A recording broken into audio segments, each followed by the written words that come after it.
L'émission de géopolitique qu'elle dirige et anime est de plus en plus prisée des Français et des Allemands. Elle a fait paraître au mois de septembre chez Taillandier un atlas géopolitique des mers et des océans. Elle est présente aujourd'hui aux dialogues européens organisés par l'Institut de France et les Champs libres de Rennes, où elle modère une rencontre intitulée « Union européenne, un penchant vers l'Est ». Bienvenue Émilie Aubry. Merci, bonjour. Bonjour. Alors, avant de dérouler notre entretien en parlant du dessous des cartes, dont vous êtes la rédactrice en chef, des rapports de la géographie et de l'histoire, et enfin de l'invasion russe en Ukraine, ma première question est simple. J'ai cru lire en exergue de votre ouvrage à ma famille Malouine qui m'a donné le goût de l'océan. Pouvez-vous nous en dire plus ?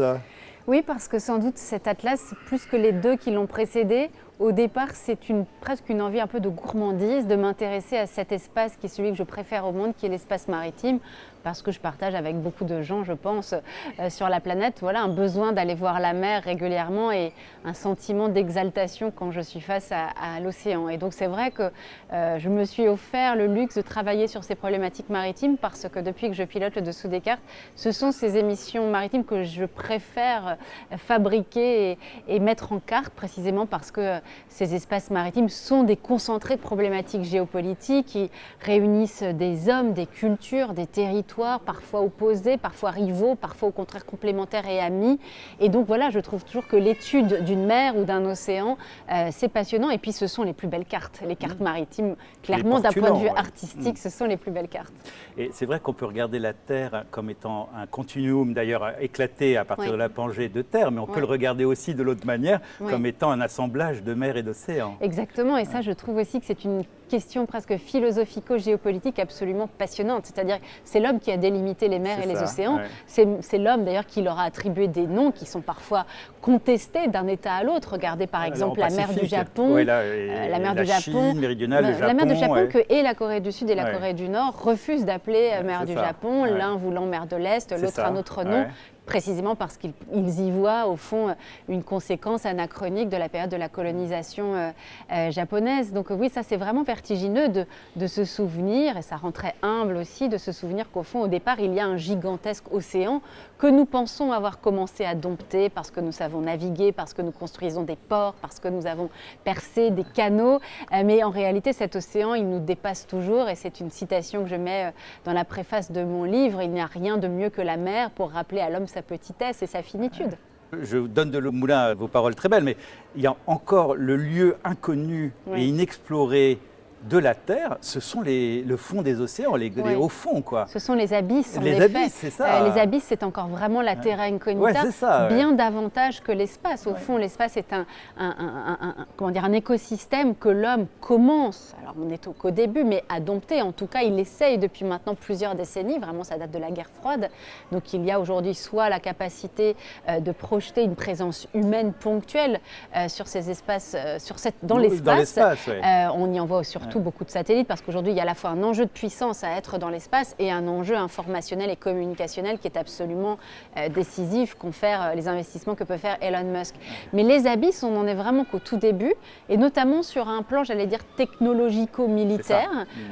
Aujourd'hui, il faut envoyer des drones sous-marins, on n'est qu'au début de cette technologie-là, ça coûte très cher, et ça demande en fait des pas de deux entre le pouvoir militaire et souvent les pouvoirs du numérique, c'est-à-dire souvent les opérateurs de télécommunications qui s'allient, par exemple Alcatel, Orange, s'alliant avec la défense nationale française. Donc on n'en est qu'au tout début, et même dans la cartographie des abysses, on n'en est qu'au tout début. J'ai cru même comprendre qu'on n'avait pas encore une technologie suffisamment efficace pour permettre de faire descendre des caméras aussi bas.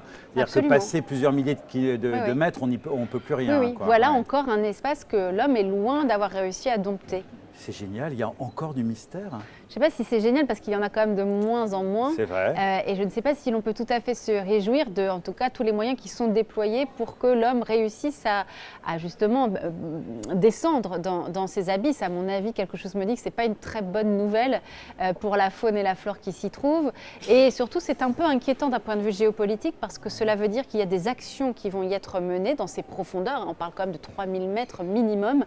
Et il y a des actions qui vont y être menées menées et qui relèveront évidemment d'actions de déstabilisation. On voit bien déjà aujourd'hui l'enjeu des câbles sous-marins dans un certain nombre d'espaces maritimes. On peut imaginer que certaines grandes puissances ont des intentions un peu comparables de déstabilisation ou de guerre hybride qui vont se jouer dans les abysses. D'ailleurs, j'attire votre curiosité sur le fait que les pays qui investissent le plus justement pour essayer de mieux maîtriser ces abysses, ce sont les 5 grandes puissances du Conseil de sécurité de l'ONU, parmi lesquelles on retrouve bien sûr la Chine de Xi Jinping et la Russie de Vladimir Poutine. Vous souhaiteriez finalement les sanctuariser, mais ce n'est pas possible. On les sanctuariserait, on sait très bien que des personnes iraient quand même. Oui, absolument. Ouais, bon. Absolument. C'est Jean-Christophe Victor, qui était fils du grand explorateur Paul-Émile Victor, qui a créé et animé de 1990 à sa disparition survenue en 2016, cette émission radicalement nouvelle qui organise son propos à partir de cartes géographiques,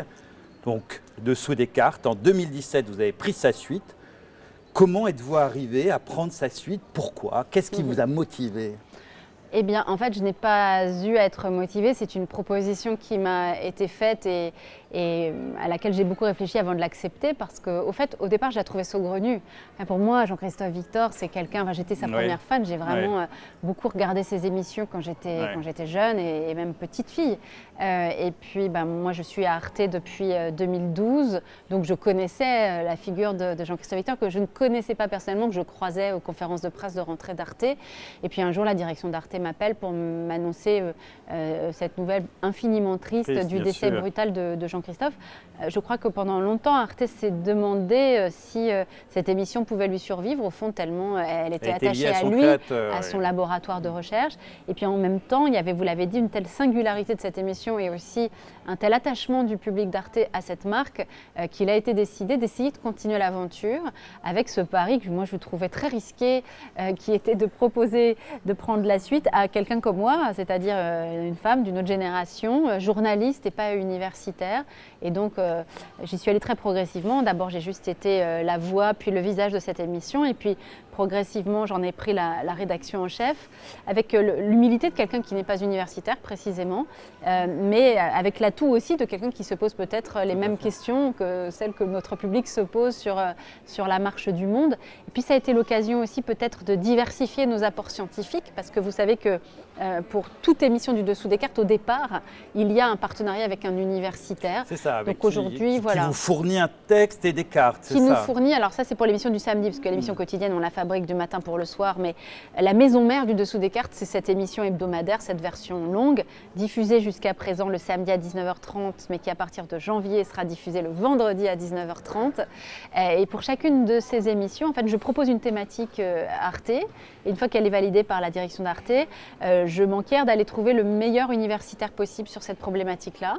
Donc c'est une prestation rémunérée et cet universitaire va nous remettre une note d'à peu près 20 000 signes, construite autour d'une vingtaine de documents cartographiques, donc on en discute beaucoup ensemble.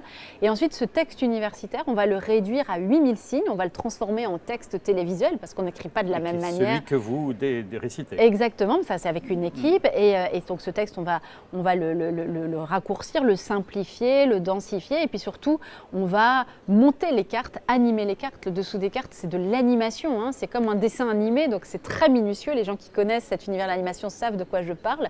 C'est au moins une semaine de montage pour animer ces cartes, les reproduire avec notre charte graphique, les animer, les faire vivre, mettre des pictos, faire en sorte qu'on va expliquer vraiment le monde par les cartes. Et bon, c'est vrai que ces cartes, elles ont beaucoup évolué par rapport à la période de Jean-Christophe. On s'adapte aussi beaucoup au XXIe siècle avec un recours beaucoup plus important aujourd'hui et même très fréquent. Pour moi, c'est très important à la carte satellite parce que justement, c'est la géographie, mais c'est la géographie au moment où elle existe en tant que géographie. C'est le monde en train d'exister. C'est à la fois la géographie et c'est l'actualité. Le monde qui est saisi à un moment. Exactement. Et pour moi, c'est peut-être ça qui est devenu le dessous des cartes en étant maintenant piloté par une journaliste. Voilà. Donc ça, c'est l'évolution de la marque technique, mais c'est aussi par le côté journaliste, c'est la marque plus stylistique en quelque sorte que vous avez donné. Eh bien, c'est devenu sans doute plus journalistique et c'est-à-dire qu'on a toujours recours, parce que ça, c'est l'ADN de l'émission, à la géographie et à l'histoire pour comprendre le temps présent, et c'est ça notre force. On n'a rien inventé de mieux non plus par les temps qui courent que le recours à la carte pour échapper aux idéologies, aux polémiques stériles, à la désinformation, puisque pour raconter un événement par la carte, il faut des chiffres, il faut des faits, il faut des datas brutes. Donc d'une certaine manière, c'est plus difficile de faire mentir les cartes. Enfin, ça nous oblige à revenir à une espèce de rationalité informationnelle, en tout cas factuelle. Mais là où je dis que l'émission est peut-être davantage journalistique aujourd'hui, c'est que oui, ce qui m'intéresse moi, c'est d'essayer de comprendre mon époque, de comprendre les problématiques d'aujourd'hui, et Dieu sait qu'elles sont nombreuses, entre la guerre en Ukraine, ce qui se passe au Proche-Orient, le double front entre Gaza, entre Beyrouth. On voit aussi encore ces dernières heures ce qui est en train de se passer à Alep en Syrie. On voit la mondialisation de ces enjeux avec des soldats nord-coréens qu'on retrouve sur le sol ukrainien. Ça m'intéresse d'essayer de comprendre ces faits enracinés dans une actualité à l'aune de l'histoire et à l'aune de la géographie. Je reprends vous venez de nous dire que finalement, plus la donnée est brute, plus elle est objective. Oui. Mais en fait, toute la question de l'apparition de la subjectivité, c'est dans la mise en rapport. Exactement. Plus se multiplient les données, Exactement. plus s'ouvre une capacité d'interprétation et de subjectivité.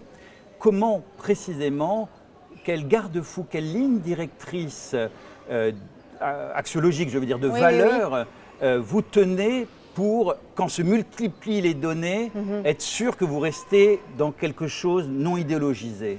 C'est une excellente question qui m'est fréquemment posée. D'abord, une chose qui pour moi est fondamentale, parce qu'on peut faire mentir une carte, vous avez raison, on peut faire mentir une carte, il y a une subjectivité de la carte. Regardez comment le Maroc, par exemple, représente le Sahara occidental, bien sûr, alors même que l'on sait qu'au regard de l'ONU, ce territoire-là aujourd'hui n'est pas encore solutionné d'un point de vue du droit international. Regardez bien sûr comment la Russie aujourd'hui dégaine des cartes qui montrent la Crimée comme étant devenue un oblast russe. Regardez comment la Chine produit des cartes de la mer de Chine du Sud, où quasiment 90% de cet espace maritime est considéré par la Chine de Xi Jinping comme une mer à 90% chinoise. Donc oui, les cartes peuvent mentir. D'où le rappel fondamental qu'il existe encore, combien de temps je ne sais pas, mais je ne veux pas croire que cela va disparaître, une norme universelle commune qui s'appelle le droit international. La question c'est, est-ce qu'on s'y réfère ou est-ce qu'on prend sa liberté par rapport à ce droit-là? Mais il existe, et en matière de cartographie, dès lors qu'on se réfère aux cartes de l'ONU, on a une norme à invoquer, on a des sources que l'on peut mettre en avant. Et c'est là toute la différence. Lorsqu'on fait de la désinformation, on peut poser des faits qui ont l'air d'être très savamment et rationnellement exposés, mais lorsque l'on demande les sources, c'est là où ça devient plus compliqué. Nous, il n'y a pas une information que l'on donne que l'on n'est pas capable de sourcer. Après, chacun est libre d'aller contester ses sources et d'en brandir d'autres. Émilie Aubry, vous parliez géographie et à un moment vous avez dit histoire, et les deux sont intimement liés. Une question qui me tient à cœur, avec la mondialisation, la mise en réseau des personnes, des individus à travers le monde, des ordinateurs, etc., on a l'impression qu'il y a une forme de revanche de l'espace sur le temps, de la géographie sur l'histoire. Et d'ailleurs, je pense que si on regarde un manuel d'histoire il y a 40 ans, on a l'impression qu'il y a l'histoire et on l'exemplarifie de temps en temps par une carte. Et on a l'impression que les choses sont en train de s'inverser. Qu'est-ce que ça veut dire? Qu'est-ce que ça nous dit, ça, Émilie Aubry? Eh bien, en effet, je trouve qu'il y a, et je m'en réjouis, parce que je pense qu'en plus, c'est ça qui explique aujourd'hui le succès de l'émission, eh bien, un retour de la carte à la une de l'actualité. Alors, de façon basique, c'est évidemment lié au retour de ou des conflictualités. En fait, dès qu'il y a une guerre, on montre des cartes. Souvenez-vous, quand nous étions plus jeunes, des guerres d'Irak où on voyait revenir des cartes pour les ouvertures de JT avec, on exhumait des colonels, des généraux très savants qui, alors dans les années 80-90, avaient des règles encore pour nous montrer des points sur les cartes. Aujourd'hui, avec le retour de la guerre en Europe depuis 2014, mais surtout depuis 2022 avec l'invasion russe de la Crimée, avec ce qui se passe au Proche-Orient, avec aussi notre rapport à l'actualité qui a changé, puisqu'on vit tous avec un smartphone à la main, avec des alertes de l'appli du Monde, par exemple, et donc on est happé en permanence par le suivi de ces conflits, et en effet par des cartes qui s'invitent absolument partout et qui sont très liées à la dimension numérique.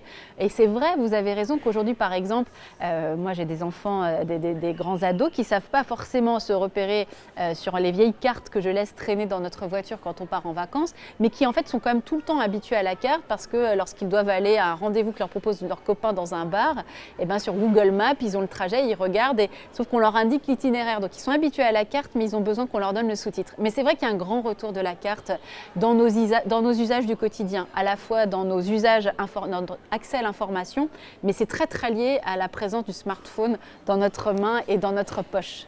On peut s'en féliciter, il y a quelques voix qui quand même font remarquer que finalement, si on va trop vers une géographisation au détriment de l'histoire, on risque d'aller vers une dissolution de la traîne historique au profit de finalement des hommes et des êtres qui ne sont que dans des rapports transactionnels de négociation. Absolument, c'est une excellente manière de voir les choses, et c'est pour ça que pour nous, en fait, c'est indissociable.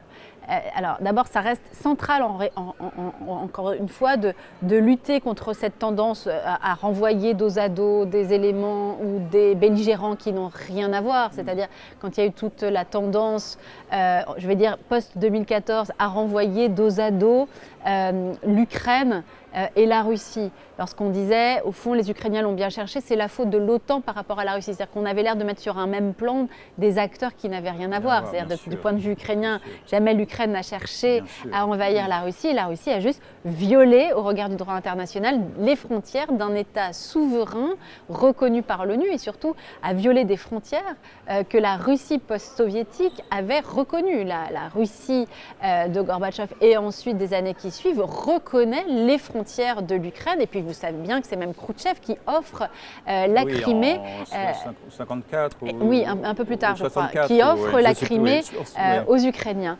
Donc il y a ce rappel de l'histoire qui est absolument fondamental. Il y a le rappel que les frontières ne sont pas subjectives. On ne peut pas, chacun selon notre nationalité, avoir un regard ou une opinion sur les frontières. Si on n'a plus cette norme universelle, le monde devient une jungle. Et pour ça, le recours à l'histoire doit être permanent, et pour moi, il est indissociable de mon rapport à la géographie. Alors j'aimerais qu'on revienne sur ce côté, notamment sur la Crimée et le Donbass, car sur cette question-là, vous savez que la lecture en termes de droit international de la Russie n'est pas le même que nous. Mais avant, pour introduire cette question, je voudrais parler de l'escale 5 et 10 de votre atlas, la puissance de la mer, qui se concentre sur la Baltique et Kaliningrad et la Crimée et l'Ukraine. Donc on est au cœur du sujet. J'aimerais bien, parce que précisément la pensée, c'est faire des rapports, que vous puissiez nous présenter à nos téléspectateurs d'un côté Königsberg, Kaliningrad, la Baltique, les enjeux, et de l'autre côté la Crimée, le Donbass et l'Ukraine. Je vous en prie. Alors la Crimée, ça concerne davantage un autre espace maritime qui est la mer Noire, mais je peux vous parler très volontiers de la Baltique, d'autant plus que j'ai vécu une expérience journalistique assez incroyable à plusieurs mois, en partant de Pologne pour embarquer à bord d'une frégate de la marine française sous commandement otanien, donc en partant de Gdynia en Pologne, justement pour naviguer sur cette mer Baltique, espace évidemment chrysogène, hein. On est aux portes de la guerre, mais on n'est pas vraiment dans la guerre. Et vivre avec les militaires otaniens dans une période qui était post-invasion de l'Ukraine en 2022, c'était constater en permanence des provocations russes. Regardez sur les écrans de contrôle de la frégate, des Sukhoi russes venir vraiment chatouiller, frôler les lignes otaniennes. En fait, ce qui est très intéressant quand on s'intéresse aux espaces maritimes, en essayant de se mettre dans la tête de Vladimir Poutine, c'est qu'en réalité, il y a une obsession de la mer chez Vladimir Poutine.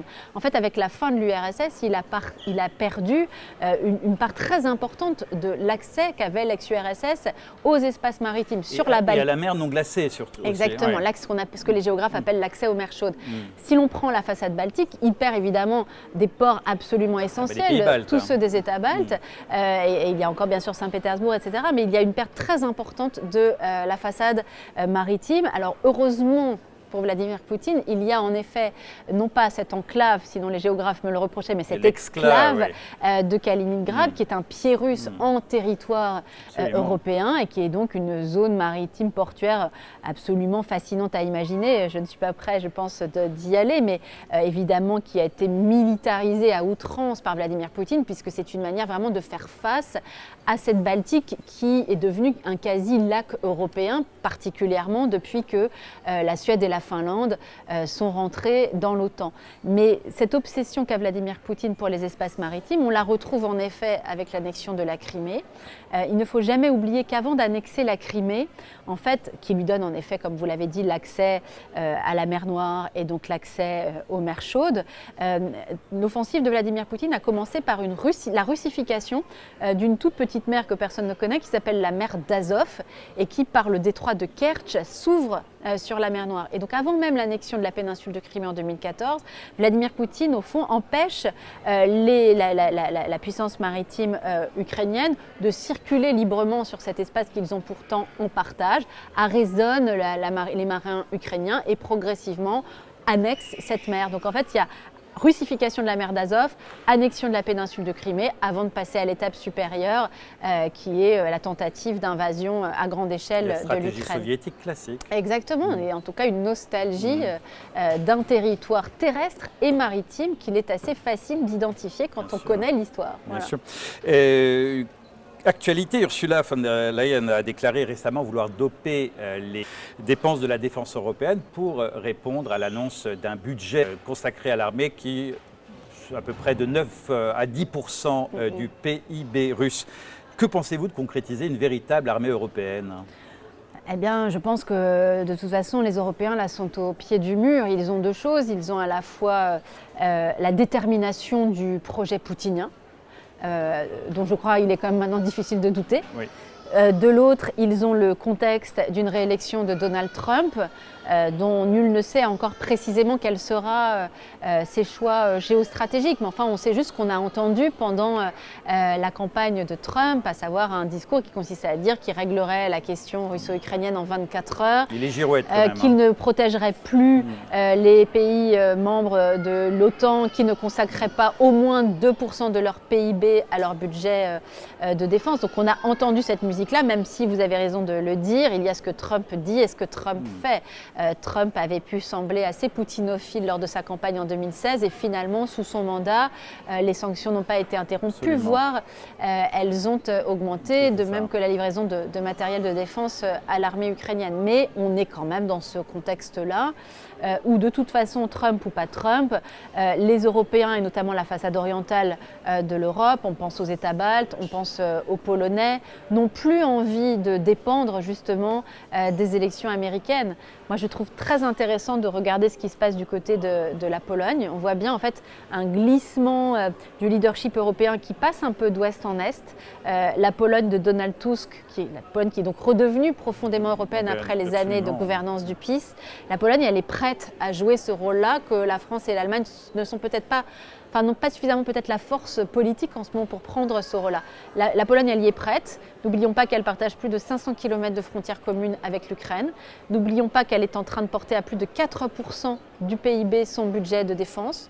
N'oublions pas que des bases otaniennes essentielles pour la protection des 27 États membres se trouvent sur le sol polonais. Et regardons de très près aussi l'alliance et le partenariat étroit qui existe désormais entre la Pologne et les États baltes, c'est-à-dire des pays lanceurs d'alerte qui, bien avant nous, ont compris la réalité de cette menace poutinienne sur l'ensemble du monde occidental. Deux dernières questions pour finir. Une première qui, vous allez peut-être trouver fantaisiste, provocatrice et terriblement inspirée par le jeu du risque, mais quelques personnes se la posent. Au final, en pensant d'une manière très froide vos cartes, ne pourrait-on pas considérer que la seule paix possible, froide mais possible avec la Russie, serait d'accepter de céder les 20% actuels qu'ils occupent contre Kaliningrad? Récupérer Kaliningrad et donc refaire une unification totale de l'Europe. On n'a plus ce pain in the ass quand même. Alors en fait, il faut quand même toujours, là encore, le recul de l'histoire. Il faut regarder de près le fait que Vladimir Poutine n'a jamais reculé il n'est jamais revenu en arrière. Oui. Il a toujours avancé. Regardez ce qui s'est passé en Tchétchénie, regardez ce qui s'est passé en Géorgie. Il y a eu une tentative du pouvoir démocratique géorgien de faire reculer la Russie qui était déjà à l'intérieur du territoire géorgien, en Ossétie du Sud et en Abkhazie. Résultat des courses, Vladimir Poutine a laissé ses troupes en Ossétie du Sud et en Abkhazie. Regardez ce qui s'est passé dans cette région autoproclamée indépendante qu'est la Transnistrie à l'intérieur du territoire moldave. Les troupes russes sont tout proches de la Transnistrie. C'est-à-dire que pour la Moldavie, qui est à l'intérieur de la grande famille européenne, la menace, elle est déjà à l'intérieur. Le verre est dans le fruit, pourrait-on dire de façon un peu rustique. Donc, est-ce qu'on peut négocier avec Vladimir Poutine? Il faudra bien. C'est la question. Mais il faudra bien, Émilie Aubry. Écoutez, moi, je ne sais pas comment s'arrêtent les guerres. Et en réalité, il y a beaucoup de scénarios dans l'histoire. Parfois, les guerres s'arrêtent parce qu'en effet, il y a négociation. Parfois, les guerres s'arrêtent parce qu'un tyran qu'on croyait éternel est brutalement renversé. Parfois, les guerres s'arrêtent parce qu'en effet, l'un prend le dessus sur l'autre. Il y a tous ces phénomènes-là et je n'ai pas envie de faire la maline et vous dire lequel va l'emporter. Voir la crise du cœur, l'arrêt du cœur. Dans certains cas, on a eu ça dans l'histoire. Émilie Aubry, dernière question. Vous le savez, Faites-moi lire s'intéresse tout particulièrement aux livres et à la lecture. On a eu le plaisir de lire avec un grand intérêt La puissance et la mer que je recommande à tous les téléspectateurs. Quel livre pour vous a particulièrement fait aimer l'Europe ? Ah, ça c'est une belle question. En fait, je ne crois pas qu'il y ait un livre de référence sur l'Europe. Je crois qu'en revanche, il faut connaître les cultures des écrivains européens et que c'est cela, à la fin, qui fait l'Europe.